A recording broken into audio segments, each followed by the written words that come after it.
जोगी का बड़ा आरोप मेरे खिलाफ किया जा रहा है, तंत्र मंत्र कहना है अमित जोगी का।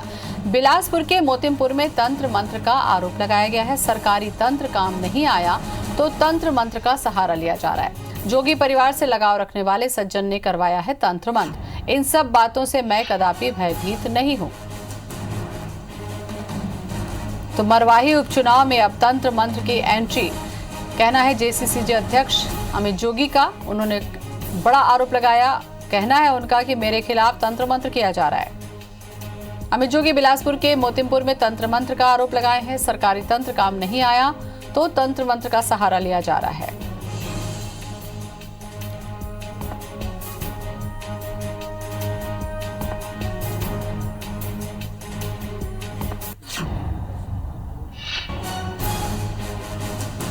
निपटूंगा।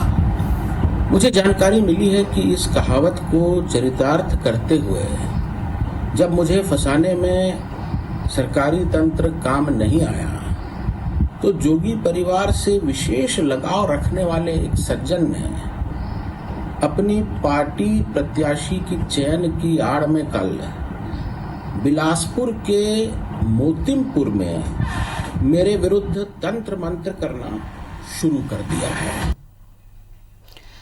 तो अमित जोगी कह रहे हैं कि उनके खिलाफ अब बिलासपुर के मोतिमपुर में तंत्र मंत्र किया जा रहा है। तो मरवाही चुनाव में अब तंत्र मंत्र की भी एंट्री, जैसा कि उन्होंने कहा कि जब सरकारी तंत्र से नहीं जीत पा रहे हैं तो अब तंत्र मंत्र करवाया जा रहा है, कहना है अमित जोगी का।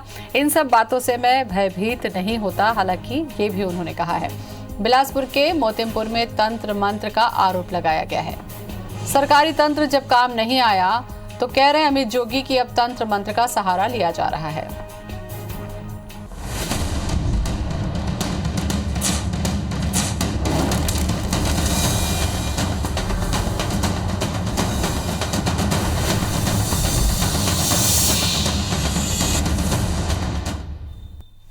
मध्य प्रदेश की सियासत के साथ साथ छत्तीसगढ़ में मरवाही के महाभारत भी जारी है। चुनाव की तारीखों के ऐलान के साथ ही मरवाही का सियासी पारा गर्म हो गया है।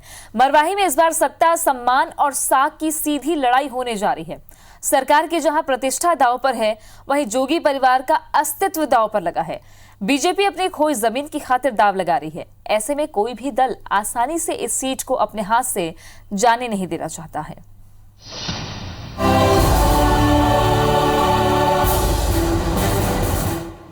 कांग्रेस के लिए मरवाही सीट प्रतिष्ठा का प्रश्न है, जिसे वो हर हाल में अपने पाले में लाना चाहती है। इसके लिए सरकार के साथ संगठन ने पूरी ताकत झोंक दी है। कांग्रेस चाहती है कि इस सीट के साथ वो प्रदेश में अपनी सीटों का आंकड़ा 70 कर ले।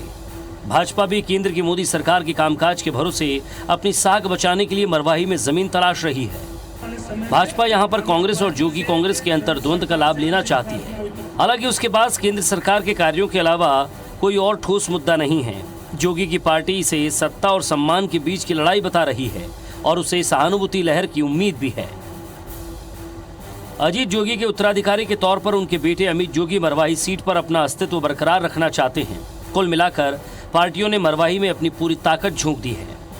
अभी से जीत के दावे और एक दूसरे पर आरोपों के तीर चलने लगे हैं।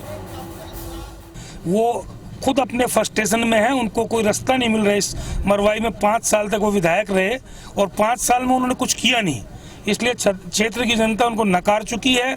पिछली बार इसलिए डर के हमारे चुनाव लड़ने से दूर भगे और अब वो रास्ता खोज रहे हैं कि कैसे घुसने का कोई रास्ता नजर नहीं आ रहा है। लगता है एक तरफ विकास और एक तरफ सहानुभूति, और हमें लगता है कि विकास के दम पर हम मरवाई सीट जीतेंगे। ये चुनाव का जीते के पूरा तैयारी लगभग कर चुके हैं। प्रत्याशी भी कुछ दिन के बाद वो घोषित हो जाए तो ये कांग्रेस के सरकार केवल वादा खिलाफी करे है और जनता के बीच में होकर सब उजागर हो गया है। आने वाले समय भारतीय जनता पार्टी मरवाही चुनाव में निश्चित जीते। आग्रह किया है कि वो तत्काल इस मामले को संज्ञान में लें और सरकार से स्पष्टीकरण मंगवाएं कि आखिर ये आदेश उनके नाम से, उनके आदेश से किसने जारी कर दिया और उनको खबर भी नहीं। मरवाही उपचुनाव की खातिर सभी राजनीतिक दल अपने अपने समीकरण फिट करने लगे हैं ताकि जीत उनकी झोली में ही गिरे। लेकिन किसके चौसर में चुनावी जीत का मोहरा चमत्कार दिखाएगा, ये तो नतीजे ही बताएंगे। Bureau report, IBC 24।